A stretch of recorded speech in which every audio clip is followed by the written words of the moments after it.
J'avais le briquet à la main, prête à allumer la bougie de mes 70 ans quand mon téléphone a vibré sur le plan de travail. Un message dans le groupe familial.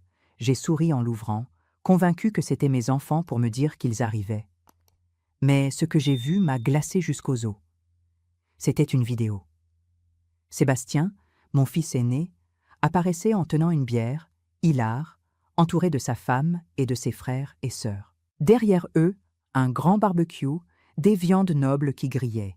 Et puis, Sébastien a tourné la caméra vers lui et a regardé l'objectif droit dans les yeux. « Maman, on ne vient pas.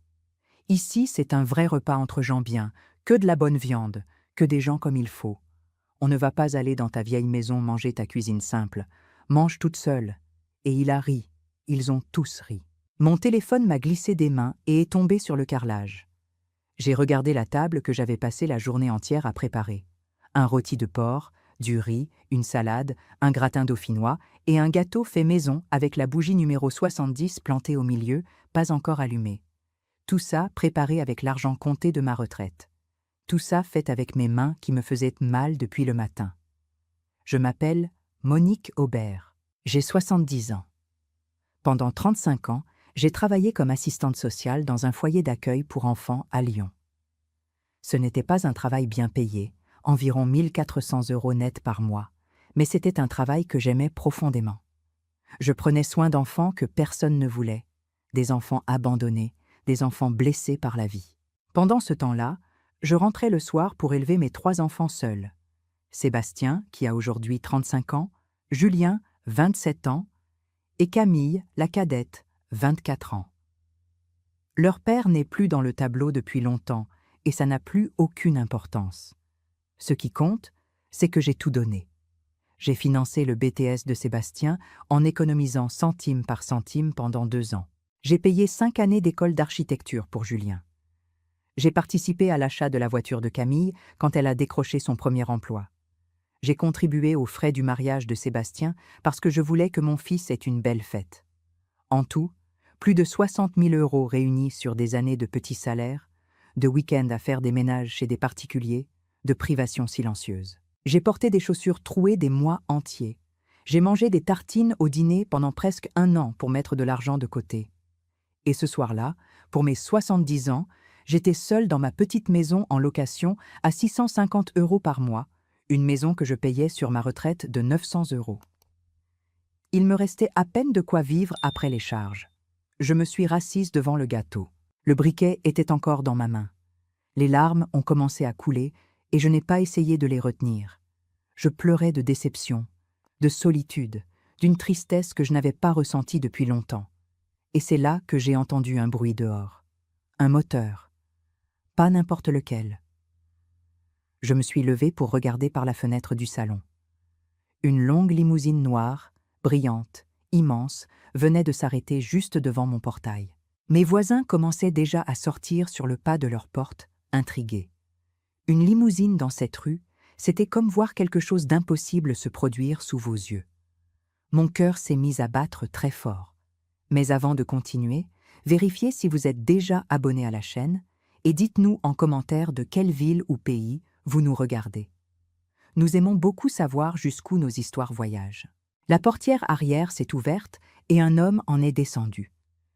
Il portait un costume sombre et élégant, des chaussures noires parfaitement cirées, les tempes légèrement grisonnantes. Il devait avoir une 40aine d'années, le port droit, et il tenait dans les bras un énorme bouquet de roses rouges. Je suis restée collée à la fenêtre, incapable de bouger. Qui était cet homme? Il s'était sûrement trompé d'adresse. Mais alors il a levé les yeux vers ma fenêtre. Et nos regards se sont croisés. Mes jambes ont failli se dérober sous moi. Ces yeux-là, je les connaissais. Ce sourire qui s'étirait doucement, je l'avais vu grandir. Thomas. C'était Thomas. Le petit garçon arrivé au foyer à 6 mois de vie, abandonné par sa mère biologique à la maternité. Le bébé que personne ne voulait adopter parce qu'il pleurait trop, parce qu'il était trop agité, parce que les familles préféraient toujours les nourrissons calmes et faciles. Celui que j'avais pris dans les bras ce premier jour en lui promettant en silence que je prendrais soin de lui. Et je l'avais fait. Pendant 12 ans. Je lui avais appris à marcher, à parler, à lire. On s'installait tous les deux dans la petite salle du foyer après la fermeture, quand les autres enfants dormaient déjà, et je lui faisais la lecture. Il avait du mal au début, il mélangeait les lettres, il s'énervait, mais je ne lâchais pas. À 7 ans, il lisait mieux que beaucoup d'enfants de son âge. À 8 ans, il m'écrivait des petits mots maladroits remplis de tendresse. « Tantine Monique, je t'aime. Merci de t'occuper de moi. » J'avais gardé chacun de ces mots dans une vieille boîte à chaussures sous mon lit. Quand il avait 10 ans, il m'avait demandé pourquoi personne ne voulait l'adopter. Je lui avais tenu la main et je lui avais dit la vérité, que parfois les gens mettaient du temps à reconnaître le trésor qu'ils avaient devant eux, qu'il était quelqu'un de spécial et que la bonne famille finirait par arriver. Elle est arrivée quand Thomas avait 12 ans. Un couple sans enfant qu'il avait vu lors d'une visite au foyer et ne l'avait plus lâché des yeux. Il le voulait, lui, le grand, le difficile, le turbulent. Le jour où il est parti, je suis allée pleurer dans les toilettes du foyer. De joie pour lui et de douleur pour moi. Avant de monter dans la voiture, il m'avait serré dans ses bras très fort. « Tantine Monique, je n'oublierai jamais. Vous êtes ma vraie maman. Je reviendrai un jour pour vous remercier. Je vous le promets. » Je lui avais souri à travers mes larmes et je lui avais dit qu'il n'avait pas à revenir, qu'il devait juste être heureux. 28 ans plus tard, il était là, devant mon portail, avec un bouquet de roses. J'ai essuyé mon visage, j'ai lissé mes cheveux gris et je suis allée ouvrir la porte. Thomas a monté les 3 marches du perron et quand il m'a vue, sa voix s'est brisée. « Tantine Monique. Bon anniversaire. » Je n'ai jamais oublié la date. Il m'a tendu les fleurs. J'ai voulu parler, mais rien ne sortait. Il a regardé par-dessus mon épaule, a vu la table dressée, les plats, le gâteau avec la bougie pas encore allumée. « Vous êtes seul ce soir ?» J'ai baissé la tête sans répondre. Thomas a compris immédiatement. Je l'ai fait entrer et je lui ai tout raconté. La vidéo, les rires, les mots de Sébastien. Je lui ai montré le téléphone. Il a regardé jusqu'au bout sans rien dire, la mâchoire serrée, les yeux qui se durcissaient à chaque seconde. Quand la vidéo s'est terminée, il a posé le téléphone sur la table et il a demandé, la voix calme mais tendue, « Vous les avez élevés seuls ?»« Seuls, oui, 35 ans de petits salaires. » J'ai financé le BTS de Sébastien. 5 ans d'école d'architecture pour Julien. J'ai participé à l'achat de la voiture de Camille quand elle a trouvé son premier travail. J'ai contribué au mariage de Sébastien parce que je voulais qu'il ait une belle fête. En tout, plus de 60 000 € réunis sur des années de privation. Des chaussures trouées, portées des mois entiers. Des dîners réduits à des tartines pour pouvoir mettre de l'argent de côté. Et aujourd'hui, je vis avec 900 € de retraite, 650 partent pour le loyer, et il me reste à peine de quoi couvrir les charges. Thomas a fermé les yeux un instant. Quand il les a rouverts, il a glissé la main dans la poche intérieure de sa veste et en a sorti une enveloppe blanche. « Ouvrez-la, Tantine. » Mes mains tremblaient. J'ai décacheté l'enveloppe et j'ai sorti le document plié à l'intérieur. C'était une promesse de donation signée devant notaire, à mon nom. J'ai lu. J'ai relu. Monique Aubert, bénéficiaire, maison individuelle, quartier de la Croix-Rousse, Lyon. Il me l'expliqua aussitôt. Tout était déjà signé de son côté. Il ne manquait plus que ma signature chez le notaire pour que la maison soit officiellement à moi, sans aucun frais de ma part. J'ai levé les yeux vers lui. « Thomas, c'est impossible. Je ne peux pas accepter ça. » Il a secoué la tête doucement, mais fermement. « Vous allez accepter, Tantine, parce que vous le méritez et parce que je ne serai rien sans vous. J'ai passé les 10 dernières années à construire ce que j'ai en pensant à ce moment, à rembourser, au moins un peu, tout ce que vous avez fait pour moi. » On s'est assis à table et on a mangé ensemble. J'ai allumé la bougie, on a chanté, et pour la première fois de la soirée, j'ai souri. Thomas m'a raconté sa vie. Après son adoption, il avait travaillé dur, fait une école de commerce, démarré avec une petite épicerie de quartier et développé, année après année, un groupe qui comptait aujourd'hui plusieurs supermarchés, une entreprise de construction et une société de gestion. Il était marié à Élodie, qui gérait une partie des activités avec lui. Il n'avait pas encore d'enfants, mais ils en voulaient. Et il ne m'avait jamais oublié. Il était retourné au foyer 5 ans auparavant, avait parlé à la nouvelle directrice, obtenu mon adresse, et depuis il suivait de loin, en attendant le bon moment pour se manifester. Vers la fin du repas, il m'a demandé les noms de mes enfants et leurs employeurs. Je lui ai répondu « Sébastien, directeur adjoint dans une grande surface. Julien, architecte indépendant qui travaillait pour une entreprise de construction. Camille, assistante de direction dans une société de gestion. » J'ai vu le visage de Thomas changer complètement. Il s'est arrêté de noter, a posé le téléphone sur la table et m'a regardé avec des yeux écarquillés. « Tantine Monique, a-t-il dit lentement, vous êtes sûre de ces noms et de ces entreprises? Certaine. Pourquoi? Il a passé la main sur son visage, a soufflé lentement. Parce que vos 3 enfants travaillent pour moi. Le lendemain matin, Thomas est parti tôt. Il avait des visites à faire dans ces entreprises. Je savais ce que ça signifiait. Le soir, il est passé me voir. Dans les jours qui avaient suivi notre dîner, il avait aussi organisé ma visite à la maison de la Croix-Rousse et accompagné toutes les démarches chez le notaire pour finaliser la donation. La signature avait été faite en quelques jours, et une équipe avait géré l'intégralité du déménagement pendant que je n'avais eu qu'à choisir ce que je voulais emporter. Ce soir-là, Thomas s'est assis dans le salon de ma nouvelle maison pour la première fois, et il m'a tout raconté sur ce qu'il avait fait dans ses entreprises. Il était allé voir le responsable général de la grande surface où Sébastien travaillait. En épluchant les bilans de performance, il avait constaté des retards répétés, des objectifs non atteints, un désengagement chronique. Il avait immédiatement lancé une procédure disciplinaire dans les règles: convocation officielle, entretien préalable, délai de réflexion. À l'issue de cette procédure, Sébastien allait être rétrogradé de directeur adjoint à simple employé de rayon, avec la réduction de salaire correspondante. Ensuite, Thomas était passé à son entreprise de construction. Julien y était prestataire avec 3 contrats en cours, tous bien rémunérés. Thomas les avait résiliés en respectant les clauses contractuelles, assumant lui-même les pénalités prévues. Julien allait perdre plusieurs dizaines de milliers d'euros de revenus dans les mois à venir. Et pour finir, Thomas avait convoqué Camille dans son bureau. Elle ne l'avait jamais vu, ne savait pas qui il était. Elle était entrée confiante, presque souriante, persuadée d'aller chercher des félicitations ou une promotion. Il s'était présenté comme le propriétaire du groupe. La couleur avait quitté le visage de Camille d'un coup. Thomas lui avait posé 2 questions simples. « Est-ce que vous avez de la famille? Est-ce que vous êtes proche de votre mère ?»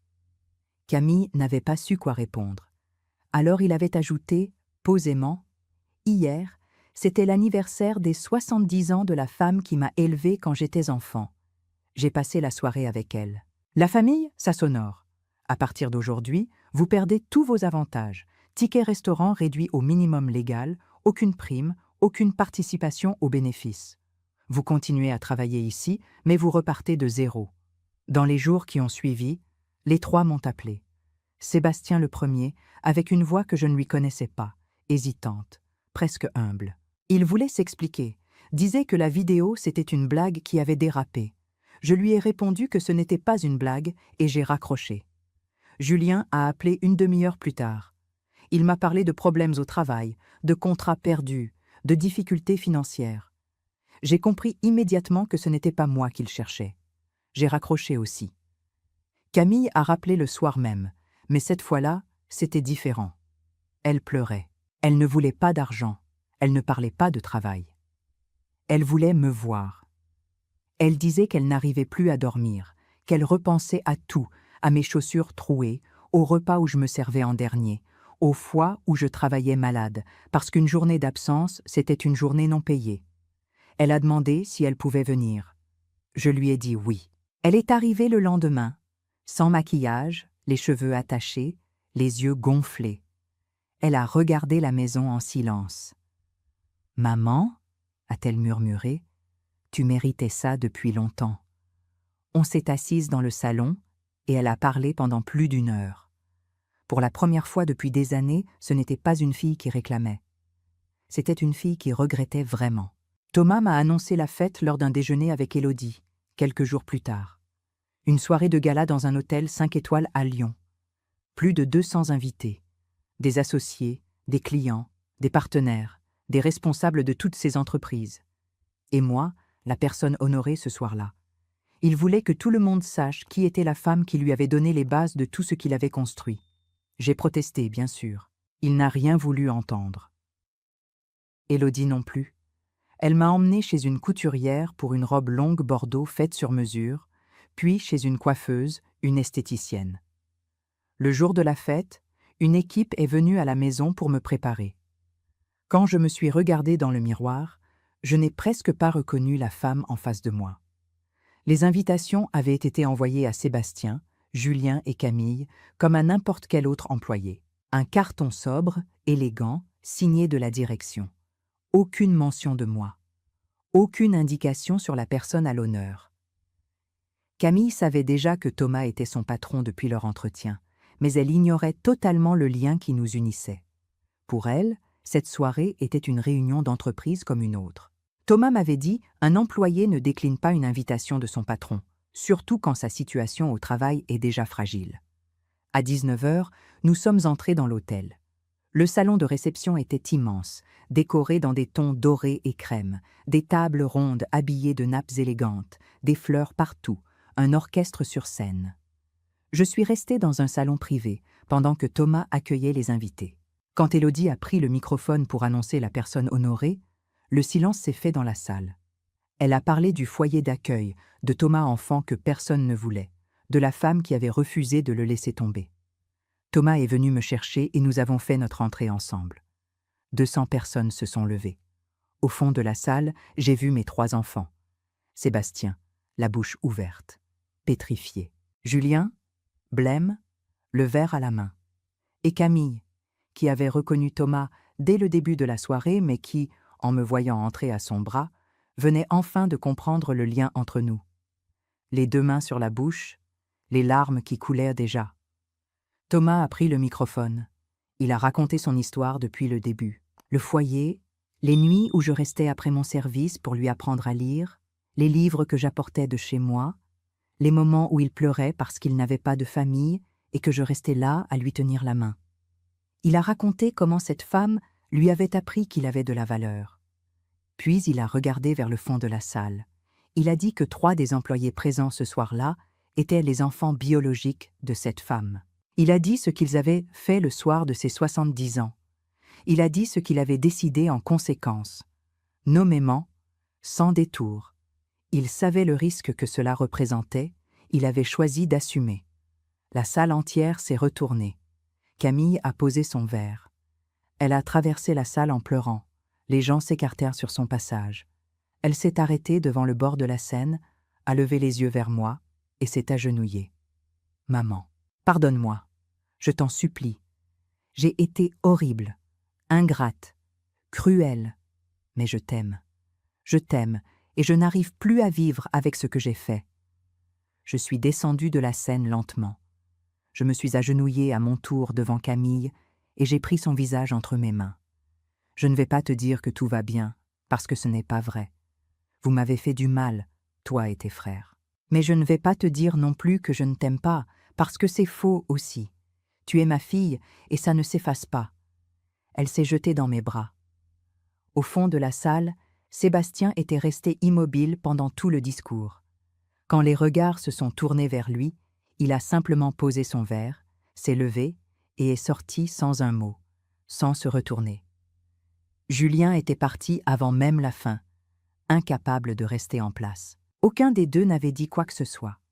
Camille, elle, était là. Et c'était déjà quelque chose. 2 jours plus tard, un inconnu m'a appelé. Il s'appelait Mathieu, il était l'ami de Julien depuis 10 ans. Il m'a dit que depuis la soirée, Julien ne sortait plus de son appartement, ne mangeait presque rien, passait ses journées à pleurer en répétant qu'il était un mauvais fils et qu'il ne méritait pas d'être pardonné. La femme de Julien, Aurélie, était en déplacement professionnel pour la semaine. Mathieu ne voulait pas le laisser seul. J'ai pris un taxi et je suis allée chez Julien. Il était assis par terre dans sa chambre, adossé au lit, mal rasé, les yeux rouges et gonflés. Quand il m'a vu entrer, il a éclaté en sanglots. « Maman, je suis nulle, tout le monde a vu. 200 personnes ont vu quel genre de fils je suis. » Je me suis assise par terre à côté de lui. Je lui ai dit qu'il avait fait du mal, que c'était réel, que je ne cherchais pas à minimiser ça. Mais je lui ai aussi dit quelque chose qu'il n'attendait pas. Thomas a grandi en connaissant le manque depuis sa naissance. C'est pour ça qu'il a su reconnaître ce que valait chaque geste d'amour. Toi, tu n'as jamais manqué de rien, et ça t'a rendu aveugle. Mais là, pour la première fois, tu connais la perte, la difficulté, la honte. Et c'est cette douleur-là qui va te construire, si tu la traverses honnêtement. Je ne lui ai pas proposé d'argent. Je lui ai offert ma présence et la vérité. Avant de partir, je lui ai dit que sa sœur se battait pour regagner ma confiance et que la porte était ouverte pour lui aussi, mais que ça se ferait dans les actes, pas dans les mots. Les mois suivants ont été lents, mais réels. Camille venait me voir chaque semaine. Elle avait rompu avec son petit ami, avait arrêté de chercher à impressionner les autres et avait recommencé à me parler comme une fille parle à sa mère. Dans l'entreprise, elle repartait de zéro, sans aucun privilège, et elle le faisait sans se plaindre. Julien appelait régulièrement, racontait ses chantiers, ses efforts pour reconstruire sa clientèle, les sacrifices qu'Aurélie et lui faisaient ensemble. Je les entendais changer, vraiment. Sébastien n'a jamais rappelé. J'ai appris par Camille qu'il traversait une période difficile, mais qu'il continuait à rejeter la responsabilité sur les autres. Cette douleur-là, je l'ai acceptée. On ne peut pas forcer quelqu'un à grandir. 6 mois après la soirée, Thomas et Élodie nous ont invités à dîner chez eux. Camille et Julien étaient là aussi, bien habillés, souriants, différents. On a mangé, on a ri, on a parlé de choses simples et de choses importantes. Et pour la première fois depuis très longtemps, j'ai senti que j'avais une vraie famille autour de moi. Après le dîner, Thomas et moi sommes sortis sur la terrasse. On regardait les lumières de Lyon s'étirer dans la nuit. Il m'a dit « Vous savez ce que tout ça m'a appris, Tantine ? La famille, ce n'est pas une question de sang, c'est une question de choix. Et vous, je vous ai choisi depuis le premier jour. Je suis rentrée chez moi ce soir-là dans ma belle maison, dans mon quartier calme, avec mes clés dans la main et la paix dans la poitrine. À 70 ans, j'avais enfin compris que l'on apprend aux autres comment nous traiter, et qu'il n'est jamais trop tard pour exiger d'être respecté. Si cette histoire a touché votre cœur, répondez ici dans les commentaires. À ma place, qu'auriez-vous fait ? N'oubliez pas de regarder la prochaine vidéo qui apparaît sur votre écran. Et pensez à devenir membre pour accéder à des vidéos exclusives que je ne publie pas ici. Je vous y attends.